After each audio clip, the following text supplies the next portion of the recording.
जय श्री ओम नमः सिद्धेभ्यः।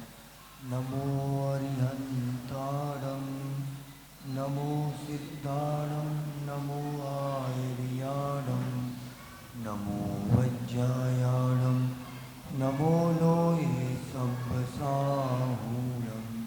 बोलो चौबीस तीर्थंकर भगवान की, मूल्यासी संभवनाथ भगवान की, आचार्य भगवंत श्री विद्यासागर जी महामुनिराज की, आचार्य श्री 108 समय सागर जी महाराज की, मुनिवर श्री 108 अजित सागर जी महाराज की। बोले मुनि 108 निराग सागर जी महाराज की जय। बोले मुनि संघ की जय। एक छोटी सी कहानी से अपनी बात की शुरुआत करना चाहता हूँ। इस कहानी का संदेश ये है कि कभी भी रचनाकार से बड़ी रचना नहीं हो सकती। कभी कभी अपन सोचते कि जो अपन रचना करते हैं उससे रचनाकार की छवि धूमिल हो जाएगी रचना से, ऐसा कभी नहीं हो सकता। जैसे कि एक जंजीर बनाने वाला एक कोई व्यक्ति था जो कि जंजीर जानते ना, सांकल बनाता था वो, तो बहुत मजबूत सांकल बनाता था। उसकी एक प्रसिद्धि थी कि उसकी बनाई हुई सांकल कोई नहीं तोड़ सकता था, कोई भी नहीं। उस व्यक्ति को भी विश्वास था कि मेरी बनाई हुई सांकल मैं भी नहीं तोड़ सकता। इतना उसको आत्मविश्वास अंदर से बैठ गया, उसके लिए एक धारणा बन गई उसकी पक्की कि मेरी बनाई हुई सांकल दुनिया में कोई भी नहीं तोड़ सकता, मैं भी नहीं तोड़ सकता स्वयं।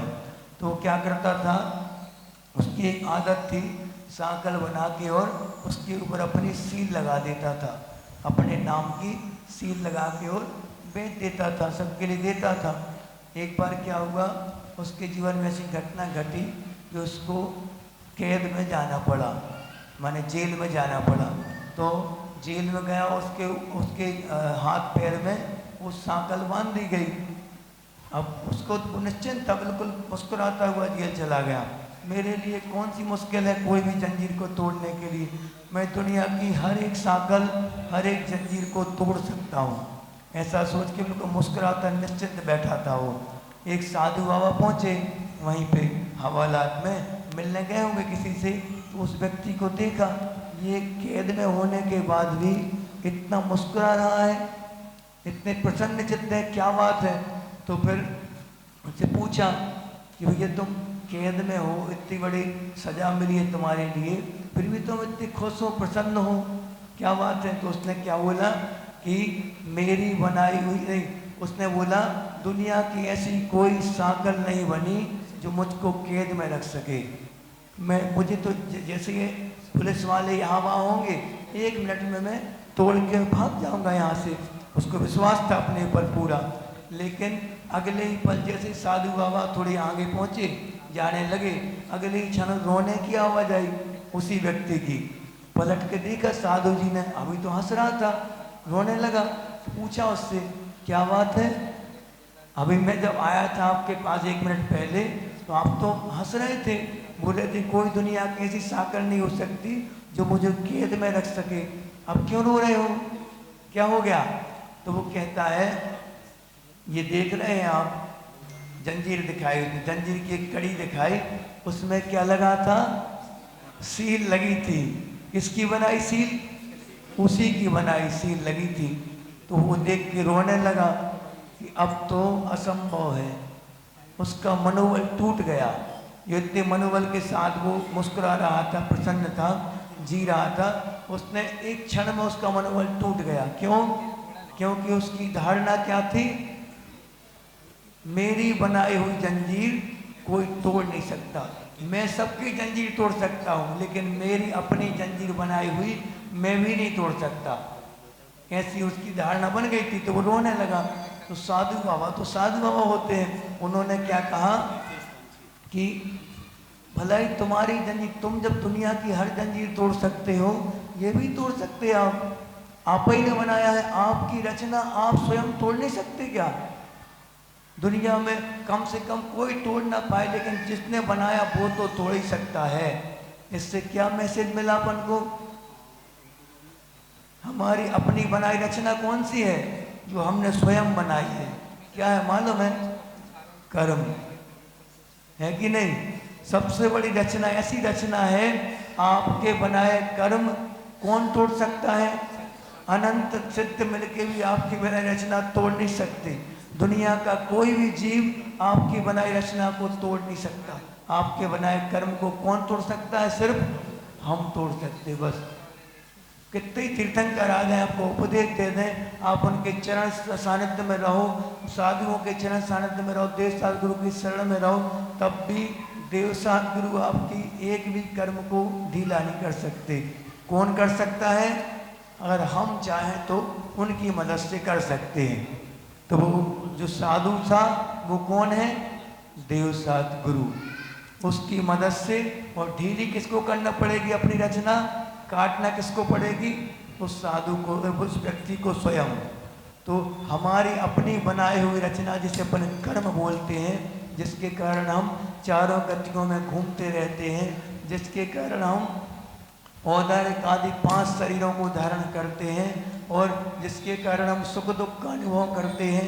अपनी सुख को अपन जिनको मानते हैं सुख, उसमें बाधा पैदा करते रहते हैं, अपने ज्ञान को आवृत करते रहते हैं, अपने ज्ञान को मोहित करते रहते हैं। ऐसे हर कर्म को अपन काट कैसे सकते हैं? अपनी स्वयं की जागृति से। अगर वो जागृति के क्षण कब आते हैं? वो जागृति के क्षण चतुर्मास में विशेष कर आते हैं वो क्षण, और खासकर रविवार के दिन आते हैं। तो अब भला ही वो रविवार फीका फीका सब पड़ने लगा हर रविवार अब, जबकि अब ये रविवार जो आने वाले रविवार हैं वो अच्छी जागृति के साथ निकलने चाहिए हर व्यक्ति के। अगर जिन व्यक्ति को एहसास है कि हमने चातुर्मास में लाभ नहीं ले पाए पूरी तरीके से, तो वो व्यक्ति तो अब छोड़ेगा नहीं मौके, चाहे वो क्लासें हों, चाहे वो प्रवचन हो, चाहे वैयावर्ती के मौके हो, चाहे वो आहार दान आदि के मौके हो, एक भी मौका वो छोड़ेगा नहीं। और अंतिम समय में अधिकांश चातुर्मास के अंत में क्या रखा जाता है? सब जगह विधान। तो विधान तुम्हारे यहाँ भी रखा गया। अब विधान में किस किस को अपना संविधान बदलना है वो आप जानो, किस किस को कौन कौन से मौके तो मिल गए। हालांकि बोलियां तो हो गई हैं, लेकिन बोलियों के बाद भी कई मौके विधान के अवसर पे आएंगे जिनमें आप और भी विशेष तरीके से लाभ ले सकते हैं इस अवसरों का, क्योंकि अंतिम क्षण है, ऑक्सीजन पे है मरीज अभी। बस कब निकाल के भग दे वहाँ से कोई ठिकाना नहीं। अब अंतिम में जब दिया फड़फड़ाता है ना, ऐसा ही होना चाहिए। अब यहाँ पे जगह नहीं मिलनी चाहिए बैठने के लिए। क्यों? क्योंकि अंतिम 2-3 हफ्ते बचे हैं। वैसे लगी ने बताया था ना, अभी अंतिम के 20-25 दिन, कितने 25 दिन, 25 दिन और बचे कहलाए करीब करीब। वो दिन बीतने के बाद फिर उल्टी गिनती। अब कब रॉकेट छूट जाए, वो पक्का है छूटना तो है। थोड़ा सा मौका और मिल गया, दीपावली के बाद विधान का आयोजन करवा दिया महाराज जी ने। ठीक है, तुम लोगों के लिए बहुत बड़ा अवसर है, सुअवसर। इसमें जितने चातुर्मास में लोग रह गए थे वो भी शेष वो सब ले जाओ, झाड़ फूक के सब बटोर लो सब पूरा। इसलिए बहुत अच्छा अवसर दिया है महाराज जी ने। एक और घटना बताएं। आचार्य जी ने कहा था कि मोक्ष मार्ग में असंगी बन के रहना। क्या है? मोक्ष मार्ग में असंगी बन। महाराज जी कैसी बात कर रहे हैं? मनुष्य तो संगी पंचेंद्रिय जीव है, कैसे असंगी हो सकता? तो मोक्ष मार्ग में इसलिए रहना असंगी बन के कि मन का प्रयोग कम करना। कैसे करना? जो बताया जा रहा है, जो गुरु जी उपदेश दे रहे हैं, उसको धारणा में लाते जाओ। अपनी धारणाएं मत बनाओ। जैसे उस व्यक्ति ने बना ली थी ना, मेरी बनाई हुई रचना को मैं भी नहीं तोड़ सकता, गलत है ये। जबकि अपनी बनाई रचना को वो स्वयं ही तोड़ सकता है, वो दूसरा कोई व्यक्ति उसे तोड़ नहीं सकता। ऐसे ही गुरु जी ने बोला था कि आप धारणाएं बनाओ, किसके अनुसार? आगम के अनुसार, गुरुओं के वचनों के अनुसार धारणा बनाए, और फिर उसके बाद उन्हीं से समझें कि उन धारणाओं से मुक्त कैसे हो। जैसे कि पंच परमेष्टि के प्रति धारणा बनाते हैं। हमने बता चुके एक बार पहले भी कि उदास हो हम, यानी कि 5 इंद्रियों के विषयों से पहले उदास हो जाओ। फिर किसकी शरण लो? दास हो हम। किसके दास हो जाओ? पंच परमेष्टियों के दास। 5 इंद्रियों को, विषयों को छोड़ना है और दास किसके होना है? 5 परमेष्टियों के दास हो जाओ। फिर दा भी हटा दो, सोहम, यानी मुनि अवस्था में जब आ जाओगे तो फिर जैसे जिनेन्द्र देव हैं या जैसे सिद्ध भगवान हैं वैसे ही हम हैं, सोहम। फिर उसके बाद क्या होगा? अहम, सो भी हटा दो, भगवान भी विलीन हो गए। अब जैसे जिनेन्द्र भगवान थे वैसे मैं बन चुका हूँ, अब मैं हूँ। मैं कौन हूँ? मैं स्वयं शुद्ध बुद्ध परमात्म तत्व हूँ। ऐसा चिंतन करना। उदास हो हमसे कहाँ बढ़ेगी यात्रा? अहम तक। अपन पहले क्या सोचने लगे? पहले ही से सोचने लगे कि जो जो है भगवान, जो मैं हूँ सो है भगवान। ये गलत बात है।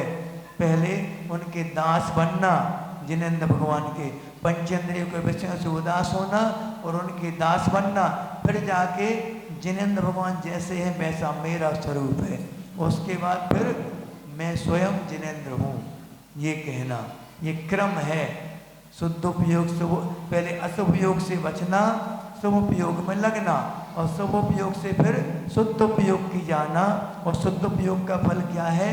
केवल ज्ञान। केवल ज्ञान को प्राप्त करते फिर अनंत सिद्धों में विलीन हो जाना, अनंत सिद्धों में रम जाना। ये क्या कहलाता है? सच्चा स्वरूप है।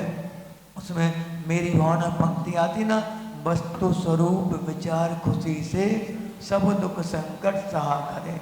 जिस व्यक्ति को ऐसे वस्तु का स्वरूप मालूम हो जाएगा कि ये स्वरूप सच्चा स्वरूप है जिनेन्द्र भगवान का, तो फिर वो व्यक्ति काहे को इसमें रमेगा? संसार के सुख में कभी वो सुखी दुखी नहीं होगा। ऐसे अपने जीवन में भी वो क्षण आए और हम भी ऐसे सच्चे स्वरूप को समझ के अपने आप में लीन हो सकें। इसी भावना के साथ बोलो शासन नायक श्री महावीर भगवान की, संत शिरोमणि आचार्य भगवंत श्री विद्यासागर जी महामुनि राज की, मुनि वैश्य अजित सागर जी महाराज।